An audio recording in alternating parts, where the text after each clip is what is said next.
لیکن جب آیا ہے نا قبلہ 40 ہجری والا ماہ رمضان، عورتیں جاتی تھی قرآن پڑھنے، روتی ہوئی باہر واپس آتی تھی، کوئی ماتم کرتی ہوئی آتی قبلہ، کوئی روتی ہوئی آتی۔ کسی نے پوچھا جاتی تو علی کی بیٹی کے پاس، میری طرف دیکھنا، جو بندہ ماتم کرنے آیا ہے، جو بندہ جنازہ اٹھانے آیا ہے، غیر جنازوں میں چپ کر کے شریک ہوتے ہیں، جو اپنے ہوتے ہیں وہ تڑپ تڑپ کے روتے ہیں۔ تمہارے رونے کا سامان کرنے کے لیے فقرہ پڑھنے لگا ہوں، جہاں تک میری آواز جائے فقرہ سننا۔ کہتے ہیں جاتی تو علی کی بیٹی کے پاس قرآن پڑھنے ہو، یہ روتی ہوئی واپس کیوں آتی ہو؟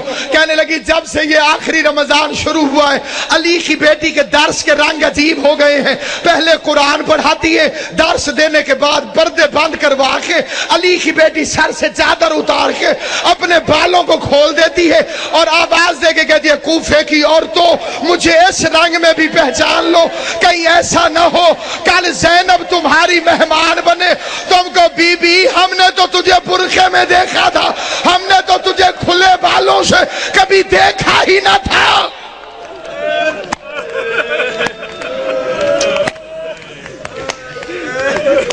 ہم نے تجھے کھلے بالوں سے کبھی دیکھا تو تجھے پہچان۔ ایک رات آئی جس میں امیر المومنین نے پردہ کروا دیا، بڑی غربت کی لمبی داستان ہے۔ علی جیسا شریف باپ، زینب جیسی باحیا بیٹی بازار میں لے کے چل پڑا، میرا مولا مشکل کشا۔ زینب یہ کچہری ہے، یہ دارالامارہ ہے، یہ بازار کناسہ ہے، میں نے پڑھ لیا تم نے سن لیا۔ زینب کی کمر جھک گئی، رو کے آواز دی بابا بازار کچہریاں بیٹوں کو دکھائی جاتی، میں تیری بیٹی ہوں مجھے کیوں دکھاتا ہے؟ آواز ہے ایک وقت آئے گا میرے بیٹے مارے جائیں گے۔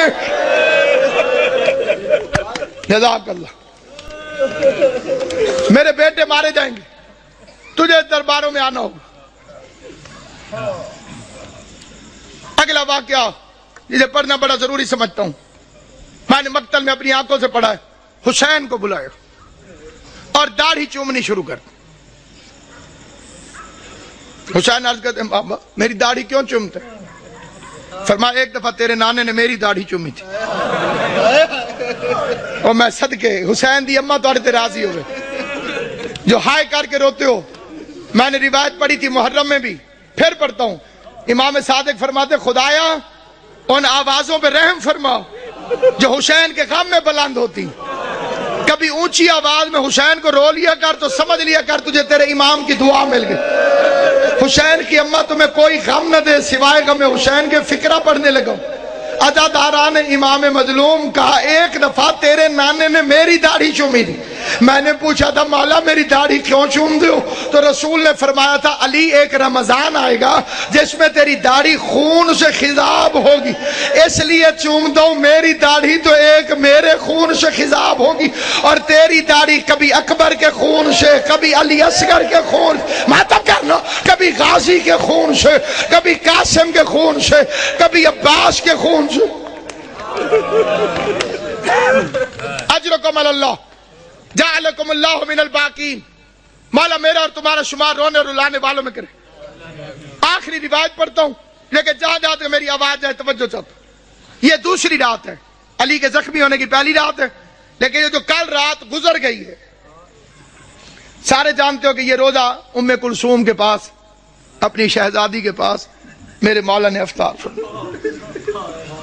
ایک فقرہ میں دست بستہ کہتا ہوں صاحب دربار کو گواہ بنا کر، میں کسی کی تردید میں نہیں کہتا، کسی کی مخالفت میں نہیں کہتا، کسی کی مخالفت کی میری اوقات نہیں، میں امام حسین کا سب سے چھوٹا ذاکر ہوں، جناب زہرا کا وکیل ہوں، میں کسی کی تردید میں نہیں، پہلے میں کوئی بعد میں مخالفتیں کرتے ہیں لوگ کہ جی ہمیں کہا ہے، کسی کو نہیں کہہ رہا، صرف ایک فقرہ کہہ رہا ہوں۔ کوشش کیا کرو بیوی ام کلثوم کو علی کی بے اولاد بیٹی نہ کہا کرو، یہ توہین ہے اس گھر کی۔ اس کا نام تھا زینب صغرا اور کنیت تھی ام کلثوم۔ ام کلثوم کا مطلب ہے کلثوم کی ماں۔ کلثوم کی ماں اگر نام ہو تو وہ بے اولاد نہیں ہوتی۔ دو چیزیں سامنے رکھی، دودھ اور نمک۔ علی علیہ السلام نے نمک رکھ لیا، فرمایا دودھ سنبھال کے رکھ، ممکن ہے صبح میرا کوئی مہمان آنے والا۔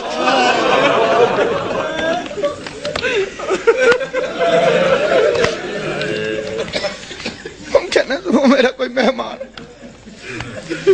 مجھے شربت پلانا پڑا. ہائے کر لو گے جو تمہاری اپنی مرضی ہے. میں بڑا رویا تھا جب میں نے یہ روایت پڑھی تھی. ساری اولاد کھڑی تھی علی کی. جب زخمی ہوا نا میرا مولا, ساری اولاد کھڑی تھی. ایک ایک کا چہرہ دیکھتے دیکھتے علی کی نظر عباس پہ رکی. عباس میرے قاتل کو شربت پلاؤ.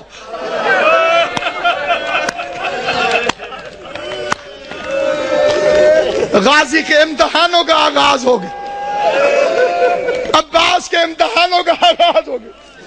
میں کائنات قربان کروں. سوچ سکتے ہو جب غازی گھر گیا ہوگا کہ بہن زینب مجھے شربت بنا کے دے, زینب نے پوچھا ہوگا کس سے پلانا ہے, عباس کی آواز آئی ہوگی بابا کا قاتل پیاسا ہے, بابا نے مجھے حکم دیا ہے عباس اپنے ہاتھوں سے. ہائے کریم, ہائے کریم. کل کی رات کی ایک روایت پڑھتا ہوں. جو کل کی رات گزری ہے جب امن تھا علی کی بیٹیوں کے گھر. آج کا دن تو بڑا بے چینی سے گزرا ہے. تم نے افطار کیا ہے, سحری کا انتظار کر رہے ہو. علی کی بیٹیاں بس نمک چکھ لیتی تھی روزہ ہو جاتا. نہ روزہ چھوڑ سکتی تھی نہ بابا کا غم چھوڑ سکتی. فکرہ پڑھتا ہوں میں فکرہ, لیکن اس فکرے پر کوشش کرنا کہ تمہارے آنسو آ جائیں. آنسو نہ آئے تو ہائے ضرور کرنا. بھائی عمران شاہ جی میں نے مقتل میں پڑھا ہے سارا دن برقعے کے اندر پردے کے پیچھے اپنے گھر میں باپ کو چھپ چھپ کے دیکھتی رہی. کوئی تو سمجھے گا میرا فکرہ. سارا دن بی بی زینب برقعے کے اندر پردے کے پیچھے, گھر کے اندر برقعے کے اندر پردے کے پیچھے, برقعے کے اندر پردے کے پیچھے. کبھی کبھی عباس سے پوچھ لیتی تھی بچ تو جائے گا میرا بابا, بچ تو جائے گا.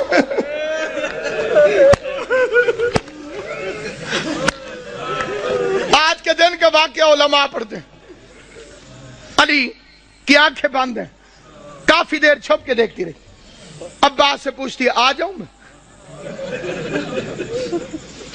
عباس نے فرمایا اپنا گھر ہے, چار دیواری ہے, دروازے بند ہیں. آج باپ کے سامنے آئی, کافی دیر علی کا چہرہ دیکھتی رہی. بابا میرے مولا نے آنکھیں نہیں کھولی. قسمت کی ماری قریب بیٹھ گئی. موت کی ختم ہوئی ہوئی بی بی زینب.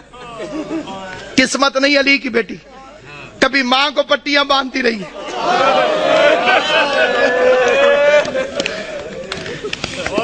باپ کا زخمی سر میری شہزادی نے اپنی جھولی میں رکھو.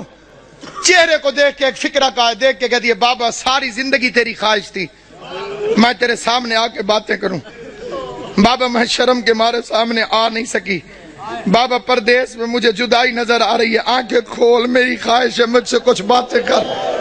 بابا آج میرا دل کرتا ہے آنکھیں کھول, آنکھیں کھول. علی نے آنکھیں کھول کے جو فکرہ کہا ہے وہ فکرہ سنو گے. آنکھیں کھول کے کہو میری لائق بچی میری ایک آخری خواہش ہے پوری کرے گی. آواز دارین کا والی بابا تو حکم کر, زینب کی جان واری تجھ پر. آواز زینب ایک دفعہ مجھے صرف چل کے دکھا دے, تو چلتی کیسے. ادھر بی بی زینب نے چلنا شروع کیا. آواز حسن حسین بہن کا ہاتھ پکڑو, حسن حسین بہن کا ہاتھ پکڑو. چیخے مار مار کے میرا مولا حیدر کرار رویا. علی کے قریب آ کے حسن کہتے بابا چیخے مار کے کیوں روتے ہو. آواز روتا اس لیے ہوں جو علی جیسے باپ کے سامنے اپنے گھر کے اندر نہیں چل سکتی. 9 لاکھ شرابیوں کے مجمع میں شام کا بازار ہوگا. زینب عالیہ ہاتھوں میں ہتھ کڑیاں, بال کھلے ہوئے, اور کائنات ختم کیوں نہ ہو گئی. بے غیرت شراب پی رہے تھے, ڈھول بجانے والے ڈھول بجا رہے تھے. آواز آتی تھی تماشا دیکھو حیدر کرار کی بیٹیاں. جب کہوں گا پھر زیارت ہے.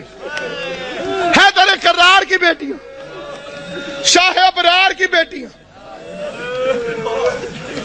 آج بابا لیتا ہے, کل سات نماز میں تھا. کل کی رات قبلہ لیلۃ القدر کا آغاز. مومنوں کے گھروں میں بڑی عبادت ہوتی ہے, تو امیر المومنین کا گھر تھا. جنہیں لیلۃ القدر کی عبادت معلوم ہے, جو اس سے مستفید ہوتے ہیں, ان خوش نصیبوں سے میری التماس سے وہ میری حمایت کریں گے. علی کی بیٹیاں قرآن سر پہ رکھ کے بے کہ یا اللہ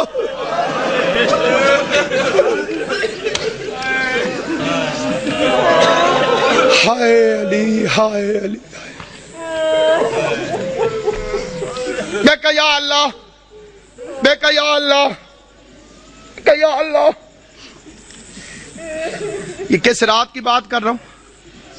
دوسری رات. یہ جڑی کل قبلہ جی گزر گئی ہے، جناب امام زمان تو بستہ رکھیں صحت، یہ جو گزر گئی ہے رات، یہ صبح علی کو ضربت رہی، عبادت ہو رہی، لیلۃ القدر کی پہلی رات.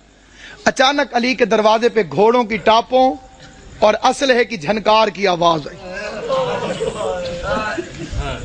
گھوڑا چلے تو ٹاپوں کی آواز آتی ہے، تلوار نکلے تو آواز ہوتی ہے. آواز سننے کے بعد عباس نے مسلح چھوڑا، بجلی کی رفتار سے غازی دروازے تک پہنچا تھا. علی کی آواز، عباس ٹھہر جاؤ. میں نے یہ 2 سال پہلے فقرہ پڑھا تھا لاہور میں، ایک سید نے ایک لفظ کہا تھا، وہ یہیں لکھا گیا. وہ بیچ میں سے کھڑا ہو گیا، اس نے کہا علامہ صاحب علی بھی عباس کو روکتا رہا.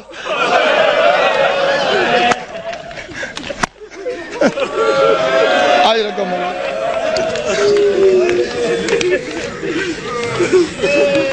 علی بھی عباس کو روکتا، غازی کو روک کر میرا مولا باہر نکلا.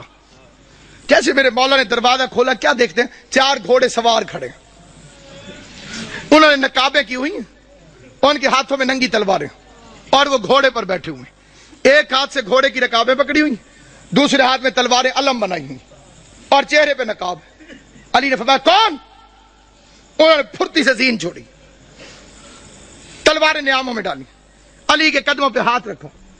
کسی نے ہاتھ چومو، کسی نے پاؤں چومے. پہلے کی آواز مولا میں عبداللہ ابن عفیف علی کا صحابی تھا. دوسرے کی آواز مولا میں حذیفہ یمانی. تیسرے کی آواز مولا میں ابراہیم ابن مالک اشتر. علی فرماتے ہیں آرام اور عبادت چھوڑ کر آدھی رات کو میرے دروازے پہ کیا کر رہے ہیں؟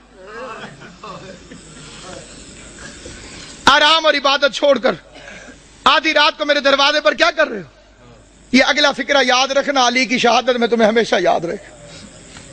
عبداللہ ابن عفیف مولا کا صحابی، وہ کہتا ہے مولا جب سے یہ رمضان شروع ہوا ہے تیری تقریروں سے ڈر لگ رہا.